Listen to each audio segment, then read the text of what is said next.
Competition hub के video lecture में स्वागत है स्टूडेंट्स। और आज मैं आपको बिहार एसएससी बीपीएससी का जो बिहार स्पेशल करवा रहा हूँ, इसका यह पार्ट 4 है। इसके तहत आज जो है हम चर्चा करेंगे भारतीय राष्ट्रीय आंदोलन में बिहार की भूमिका। बिहार ने किस प्रकार से भारतीय राष्ट्रीय आंदोलन में अपनी भूमिका निभाई है और किन किन क्रांतिकारियों के माध्यम से बिहार में जो है अंग्रेजों की सत्ता को जो है चकनाचूर करने का प्रयास किया गया है। तो इससे रिलेटेड आज जानकारियां आपको मिलेगी। यह थोड़ा सा बड़ा टॉपिक है, तो इसको मैंने पार्ट ए बी सी के तहत रखा है। लास्ट में जो पार्ट होगा, मुझे लगता है यह पार्ट सी तक जा सकता है या पार्ट बी तक, तो उसके लास्ट में आपके जो है प्रैक्टिस सेट होंगे ऑब्जेक्टिव क्वेश्चन के, उसको भी आपको करना है। और इसमें जो प्रैक्टिस सेट होंगे ऑलरेडी क्वेश्चंस बहुत सारे जो हैं बीपीएससी और बिहार एसएससी जैसे एग्जामों में, या बिहार दरोगा हो गया, बिहार पुलिस हो गया, उसमें पूछे गए हैं। चूंकि बीपीएससी में जो यह पोर्शन होता है बिहार स्पेशल के, लगभग 25 से 30 क्वेश्चन रहते हैं, तो वहाँ पे बिहार के आधुनिक इतिहास के क्वेश्चन बहुत ज़्यादा आपको देखने को मिलेंगे। और उसमें यह बहुत इम्पोर्टेंट महत्वपूर्ण टॉपिक कह लीजिए, भारतीय राष्ट्रीय आंदोलन में बिहार की भूमिका ये है। और मेंस में भी यहाँ से अगर हिस्ट्री आपका ऑप्शनल होता है तो वहाँ पे आपको क्वेश्चंस रहते हैं। चलिए, और मैं एक बार और आपको बता दूं, अगर आप टेस्ट सीरीज ज्वाइन करना चाहते हैं तो नीचे जो लिंक है डिस्क्रिप्शन बॉक्स में, उसको आप क्लिक करके ज्वाइन कर सकते हैं। आपको ज़रूर फ़ायदा मिलेगा। खास करके बिहार लेवल के जितने भी एग्ज़ाम हैं मैं उसका प्रिपरेशन करवाता हूं आपको। चलिए, बिना समय गवाए अब स्टार्ट करते हैं भारतीय राष्ट्रीय आंदोलन में बिहार की भूमिका। इसमें हम शुरुआत करेंगे जो आधुनिक इतिहास है, यानी प्राचीन नहीं, 1857 की क्रांति की चर्चा इसमें नहीं करेंगे, बल्कि इसमें 1900 ईस्वी के बाद की घटना जो घटी है और 1947 तक में देश आज़ादी तक में जो घटना घटी है उसकी चर्चा आज हम करेंगे। और ये बहुत ही महत्वपूर्ण टॉपिक है, ठीक है। मैं बार बार इसलिए बोल रहा हूँ क्योंकि यहाँ से क्वेश्चंस बहुत ज़्यादा संख्या में पूछे जाते हैं। चलिए, घटना की शुरुआत हम 1908 ईस्वी से करेंगे। 30 अप्रैल 1908 ईस्वी से मुजफ्फरपुर में, बिहार में मुजफ्फरपुर में बम कांड होता है।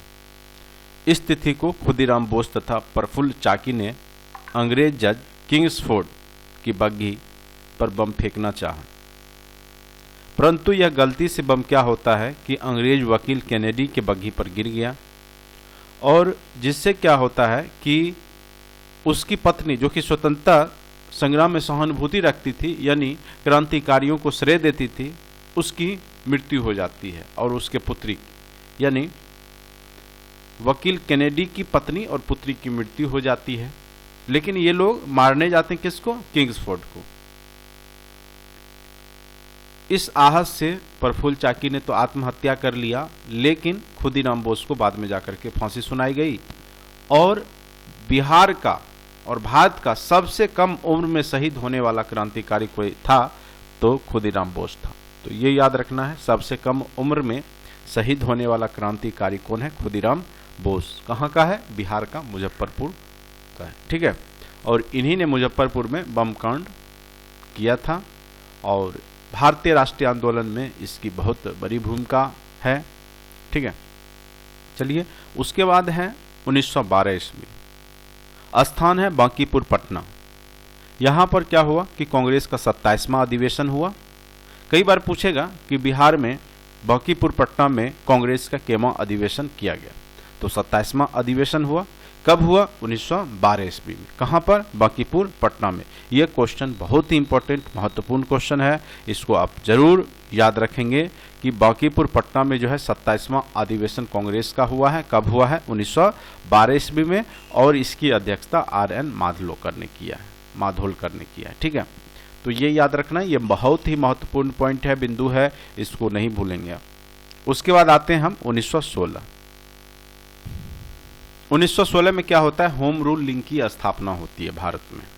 कई बार क्वेश्चन पूछेगा कि होम रूल लीग की स्थापना कब हुई थी, तो 1916 ईस्वी में। 2 होम रूल लीग बनते हैं, एक तो पुणे होम रूल लीग है और दूसरा मद्रास होम रूल लीग। और जो पुणे होम रूल लीग है वो बाल गंगाधर तिलक इसकी स्थापना करते हैं, जबकि मद्रास होम रूल लीग का एनी बेसेंट करते हैं। और दोनों का उद्देश्य वही है, स्वराज प्राप्ति करना। इस होम रूल लीग का व्यापक स्तर पर प्रभाव पड़ता है और बिहार में भी इसका प्रभाव पड़ता है। बांकीपुर पट्टा में 16 दिसंबर 1916 को मौलाना मजरूल हक की अध्यक्षता में होम रूल लीग की स्थापना होती है। तो ये महत्वपूर्ण बिंदु बन जाता है कि बिहार में बिहार में होम रूल लीग की स्थापना किसने किया, तो मजरूल हक ने किया। और कब किया, तो 1916 में ही किया, दिसंबर मंथ में किया। ठीक है। उसके बाद है मुजफ्फरपुर में जनकधारी प्रसाद के द्वारा भी यह किया जाता है होम रूल लीग की स्थापना। लेकिन ज़्यादातर क्वेश्चन जो पूछे जाएंगे तो इसमें ऑप्शन जो है आपका मजरूल हक का ही रहता है। तो बांकीपुर पटना में 16 दिसंबर 1916 को मौलाना मजरूल हक की अध्यक्षता में होम रूल लीग की स्थापना होती है। दो यहाँ पे भी होता है, एक मुजफ्फरपुर में जनकधारी प्रसाद के द्वारा। ठीक है, तो ये दोनों पॉइंट को याद रखना है आपको। मैंने यहाँ पे जो महत्वपूर्ण तथ्य है उसको लिया है, जो घटनाएं घटी है, क्योंकि यह कहानी पे आधारित नहीं हो सकता, क्योंकि घटनाएं अलग अलग है। ठीक है, इसलिए मैंने इसको क्रमवार तरीके से पॉइंट वाइज लिया है। बिहार में होम रूल आंदोलन को प्रोत्साहित करने हेतु 25 जुलाई 1918 को श्रीमती एनी बेसेंट क्या होते हैं, पटना आते हैं, आई थी। कब आई थी, 1918 में, होम रूल आंदोलन को प्रोत्साहित करने के लिए। अब मेन रूप से जो क्रांतिकारी बिहार में अगर हम कह लें, जो सत्याग्रह से स्टार्ट होता है, जब गांधी जी बिहार की धरती पर कदम रखते हैं और बिहार की धरती पर आने के बाद इनको जो है प्रथम सफलता मिलती है स्वतंत्रता संग्राम में। ये प्रथम स्वतंत्रता संग्राम का कह लीजिए यह बहुत बड़ा सफलता है, जो कि चंपारण सत्याग्रह है। और इसकी शुरुआत जो है बिहार से हुई है, चंपारण क्षेत्र से, इसलिए इसका नाम चंपारण सत्याग्रह है। और यह एक प्रकार का मान लीजिए किसान आंदोलन है। ठीक है, यहाँ पर देखिए इसका कारण क्या था, थोड़ा सा हम पढ़ते हैं, इसको आप ध्यान से समझने का प्रयास कीजिए। महात्मा गांधी के द्वारा किया गया प्रथम सत्याग्रह आंदोलन था। कारण ब्रिटिश सरकार के नियमों के अनुसार किसानों को क्या था कि अपने खेत में जितनी भी उसकी भूमि है उसका 3/20 यानी 1 बीघे में 3 कट्ठा यानी 20 कट्ठे का 1 बीघा होता है, उसमें नील की खेती करना अनिवार्य था, जिसे 3 कट्ठिया प्रणाली कहा जाता था। लेकिन यह किसानों के लिए हानिकारक था, क्योंकि उससे वह जमीन बंजर हो जाती थी और उसके लिए जो उचित दाम जो है नील का नहीं मिलता था। तो 1916 में जब कांग्रेस का अधिवेशन होता है तो वहाँ पर बिहार के राजकुमार शुक्ल जाते हैं और उसी अधिवेशन के दौरान वो गांधी जी से मिलते हैं और वो बिहार के किसानों की समस्याओं के बारे में बताते हैं और उनको बिहार चंपारण आने का अनुरोध करते हैं। बाद में गांधी जी मान जाते हैं और कलकत्ता से गांधी जी जो है पटना, मुजफ्फरपुर होते हुए, दरभंगा होते हुए जो है 15 अप्रैल 1917 को जो है मोतिहारी पहुंचते हैं। और गांधी जी के सत्याग्रह दबाव में बिहार के तत्कालीन उपराज्यपाल जो एल्बर्ट गेट क्या होता है कि ये जांच समिति गठित करते हैं और इसके जो अध्यक्ष होते हैं वो FG सलाई रहते हैं। ठीक है, गांधी जी के इस आंदोलन को जो है LC आदामी, राजा हरिहर प्रसाद, अनुग्रह नारायण सिंह और DJ रीड और रेनी जो है वो भी समर्थन करते हैं, जो क्रांतिकारी सदस्य हैं।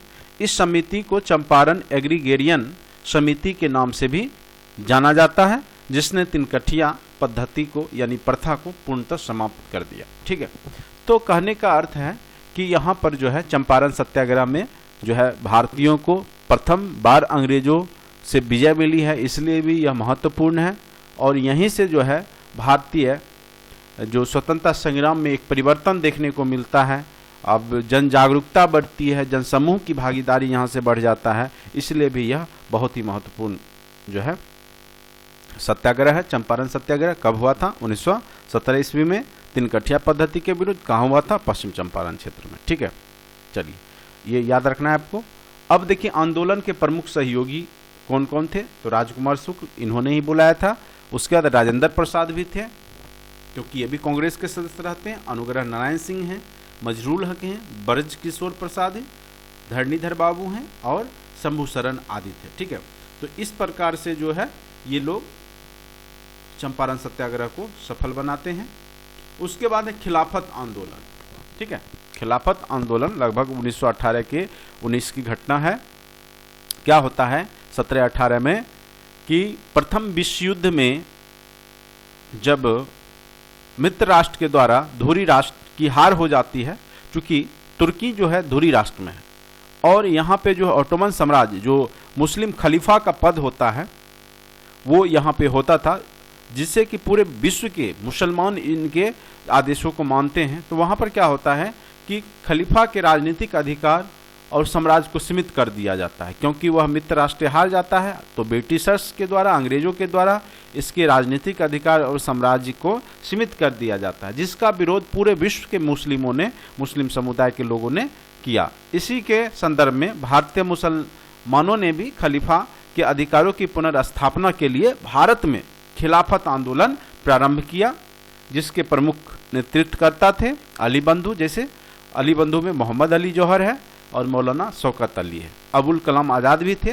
तो इन सब ने जो है अंग्रेजों के खिलाफ में यहाँ पे खिलाफत आंदोलन शुरुआत किया और गांधी जी भी ने भी इस मौका का फ़ायदा उठा करके हिंदू मुस्लिम एकता को समझ करके जो है इसमें असहयोग आंदोलन बाद में खिलाफत आंदोलन को ही परिवर्तित कर देते हैं। ठीक है, तब जा करके फिर आपका 4 से 9 सितंबर 1920 को जो है घोषणा होता है बिहार में असहयोग आंदोलन का। ठीक है, तो खिलाफत आंदोलन, उसके बाद क्या होता है असहयोग आंदोलन।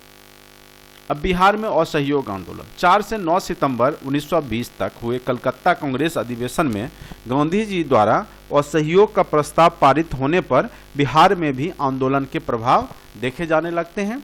बिहार के डॉक्टर राजेंद्र प्रसाद थे, ब्रजकिशोर प्रसाद, मजरूल हक, गोरख प्रसाद, धरणीधर प्रसाद आदि नेताओं ने परिषद के चुनावों में अपनी उम्मीदवारी वापस ले ली।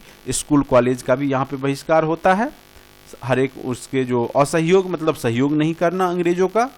ठीक है, राजेंद्र प्रसाद की अध्यक्षता में भागलपुर में बिहार प्रांतीय सम्मेलन का 12वां अधिवेशन आयोजित होता है और इसके जो प्रमुख नेतृत्वकर्ता होते हैं वो कौन कौन होते हैं, तो शाह मोहम्मद जुबेर जो कि मुंगेर के हैं, गुलाम इमाम जो कि पटना के हैं, गोरख प्रसाद जो कि मोतिहारी के हैं। ठीक है, उसके बाद है मौलाना मजरूल हक ने पटना में सदाकत आश्रम में जो एक अखबार होता है द मदरलैंड, बहुत ही महत्वपूर्ण अखबार है, यह पूछा जा चुका है कई बार, द मदरलैंड किसके द्वारा प्रकाशित अखबार है, तो मौलाना मजरूल हक के द्वारा इसका प्रकाशन आरंभ करते हैं, यानी असहयोग आंदोलन के बाद। उसके बाद है बिहार में फरवरी 1923 में एक स्वराज दल का गठन होता है जिसके अध्यक्ष नारायण प्रसाद थे। तो यह क्वेश्चन पूछ सकता है कि बिहार में स्वराज दल का गठन कब हुआ, फरवरी 1923 में, इसके अध्यक्ष कौन है, नारायण प्रसाद। ठीक है, और श्री कृष्ण सिंह इसके अन्य प्रमुख नेता हैं। ठीक है, फुलवारी में मौलाना सज्जाद द्वारा इमारत-ए सरिया नामक संस्था का गठन किया गया है। ये भी देखिए बीपीएससी में डीपली अंदर से कोई क्वेश्चन जैसे पूछ सकता है कि सज्जाद या पूछ देगा कि इमारत-ए सरिया नामक संस्था का गठन किसने किया और कहाँ किया, तो फुलवारी पटना में है, तो फुलवारी में जो है सज्जाद के द्वारा किया गया है। उसके बाद है 1922 ईस्वी में कांग्रेस का वार्षिक अधिवेशन बिहार के गया में आयोजित हुआ जिसकी अध्यक्षता चित्तरंजन दास ने की। बहुत ही महत्वपूर्ण यह लाइन है, यहाँ से क्वेश्चंस कई बार बीपीएससी में पूछे गए हैं कि कांग्रेस का जो गया अधिवेशन है वो कब कितना ईस्वी में हुआ, तो 1922 ईस्वी में। इसकी अध्यक्षता किसने की, चित्तरंजन दास ने। या इसके कई बार पूछा है कि कांग्रेस का जो 1922 ईस्वी में अधिवेशन हुआ उसकी अध्यक्षता किसने की है, तो चित्तरंजन दास। ठीक है, या पूछेगा कि गया में जो अधिवेशन हुआ उसकी अध्यक्षता किसने की, तो चित्तरंजन दास। ये क्वेश्चन बीपीएससी में कई बार पूछे जा चुके हैं, बहुत ही महत्वपूर्ण क्वेश्चन है। मोतीलाल नेहरू एवं विट्ठल भाई पटेल के साथ मिलकर कांग्रेस के अंदर स्वराज दल का गठन हुआ था। इस दौरान बिहार के शाहाबाद में नशाबंदी आंदोलन भी प्रारंभ हुआ था। यह क्वेश्चन पूछा जा सकता है कि बिहार में किस जिले में या कहां पर जो है नशाबंदी आंदोलन की शुरुआत हुई, तो शाहाबाद में, और कितना ईस्वी में, तो 1922 ईस्वी में। क्या होता है 5 फरवरी 1922 ईस्वी को चौरा चौरी कांड गोरखपुर में हो जाता है। ठीक है, और जिस कारण से क्या होता है कि गांधी जी, यहाँ पे क्या होता है कि चोरा चोरी में हिंसक घटना हो जाती है, स्टेशन, पुलिस स्टेशन को ही आग लगा दिया जाता है, जिसमें बहुत सारे दरोगा सिपाही 22 लोग की, लगभग 22 से 25 लोग की हत्या हो जाती है क्रांतिकारी समूह के द्वारा, उग्र लोगों के द्वारा। ठीक है, तो इस हिंसक घटना से जो है गांधी जी बहुत ज़्यादा प्रभावित होते हैं और उन्होंने जो है असहयोग आंदोलन को स्थगित कर दिया, क्योंकि ये अहिंसा के पुजारी हैं, हिंसक घटना देखना नहीं चाह रहे थे, इसलिए उन्होंने ऐसा काम किया। उसके बाद है साइमन कमीशन एवं बिहार। देखिए साइमन कमीशन और बिहार की क्या प्रमुख घटना है। भारत में मॉन्टेग्यू चेम्सफोर्ड 1919 ईस्वी में एक अधिनियम आया था, जिसकी जांच के उद्देश्य से 1928 ईस्वी में साइमन कमीशन भारत आया। ठीक है, इसके सभी सदस्य अंग्रेज थे, जिस कारण से भारतीयों ने इसका पूरा पुरजोर विरोध किया। और 12 दिसंबर 1928 को जो आयोग के सदस्य कहाँ पहुंचे? पटना। उन्हें प्रबल विरोध का सामना करना पड़ा यहाँ पर भी। और आयोग के सदस्य जो थे वो लोग डुमराव जाते हैं, डुमराव राजा के यहाँ, महाराज के यहाँ, और उनका आतिथ्य स्वीकार करते हैं। परंतु राष्ट्रवादी जो भी नेता हैं उन्होंने यहाँ पर भी इनका पूरा विरोध किया। ठीक है, उसके बाद है सविनय अवज्ञा आंदोलन और बिहार।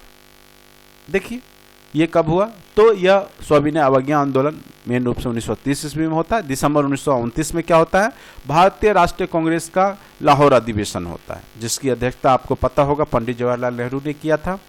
और इसी में जो है पूर्ण स्वतंत्रता की मांग होती है। जब तक हम देश को पूर्ण रूप से आज़ाद नहीं करा लेते तब तक चैन की सांस नहीं लेंगे। सविनय अवज्ञा आंदोलन का प्रस्ताव पारित होता है और इसी क्रम में बिहार में विदेशी वस्तु तथा नशीली वस्तुओं, जो भी नशीले पदार्थ की दुकान है, उस पर धरना देने का काम क्रांतिकारियों के द्वारा किया जाता है।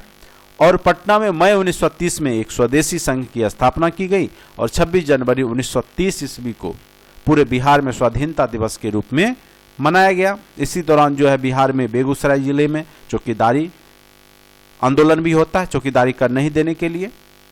और नमक कानून भी तोड़ा जाता है, लेकिन चूंकि समुद्र तट के किनारे बिहार नहीं है, इसलिए यहाँ पे सोडे से नमक बना करके जो है नमक कानून को तोड़ा जाता है। 6 अप्रैल 1930 को नमक सत्याग्रह जो है बिहार में प्रारंभ होता है।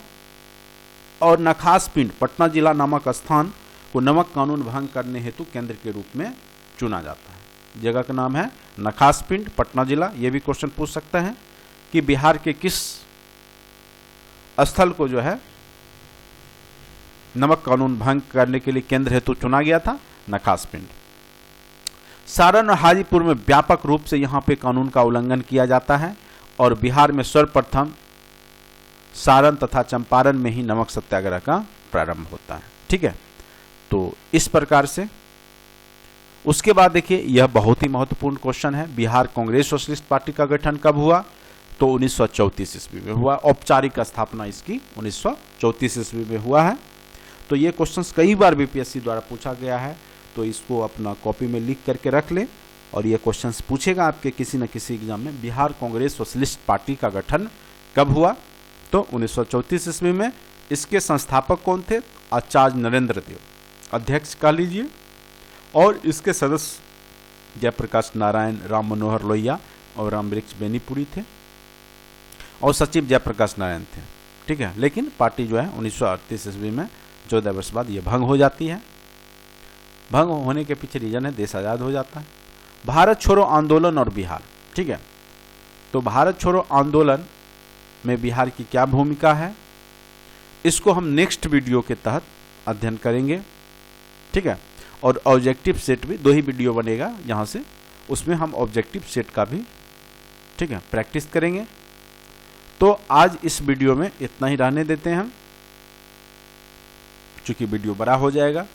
ठीक है, नेक्स्ट वीडियो में हम भारत छोड़ो आंदोलन से लेकर के देश आज़ादी तक में जो बिहार की भूमिका है उसका अध्ययन करेंगे और लास्ट में हम लोग सेट प्रैक्टिस करेंगे। ठीक है, तो अभी के लिए इतना ही। अगर आपको अच्छा लगता है, अगर आपको लगता है यह महत्वपूर्ण टॉपिक पढ़ाई हो रही है, तो लोगों के बीच में शेयर करें और टेस्ट सीरीज को जरूर ज्वाइन करें। नीचे डिस्क्रिप्शन बॉक्स में लिंक है, PDF भी आपको फ्री में अवेलेबल कराया जाएगा। ठीक है, thank you so much watching for this video.